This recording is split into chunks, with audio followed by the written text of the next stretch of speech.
നമുക്ക് ഏത് ഭക്ഷണവും കഴിക്കാം. പക്ഷെ അതിലെന്താണ് അടങ്ങിയിട്ടുള്ളതെന്ന് നമ്മൾ മനസ്സിലാക്കണം എന്ന് മാത്രം.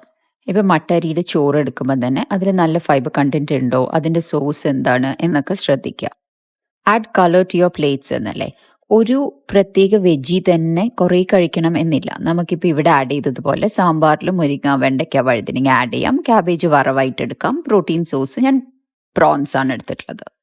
കുക്ക്ഡ് വെജീസ് കഴിക്കുന്നതിൻ്റെ കൂടെ കുറച്ച് റോ വെജീസും ആഡ് ചെയ്യാം. കാരണം അതിന് 0% ന്യൂട്രിയൻറ്റ് ലോസ് ആണ്.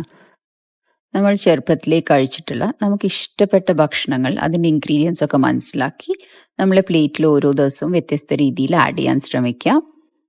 ഇത്തരം ഭക്ഷണങ്ങളിൽ നിന്നാണ് നമ്മുടെ ബോഡിക്ക് എനർജി കിട്ടുന്നത് എന്നും നമ്മൾ മനസ്സിലാക്കുക. അതിൻ്റെ കൂടെ ആവശ്യത്തിന് വെള്ളമൊക്കെ കഴിച്ചാൽ പ്രോപ്പറായിട്ട് ഡൈജഷനും നടക്കും. This is what is called balance dieting and plate method.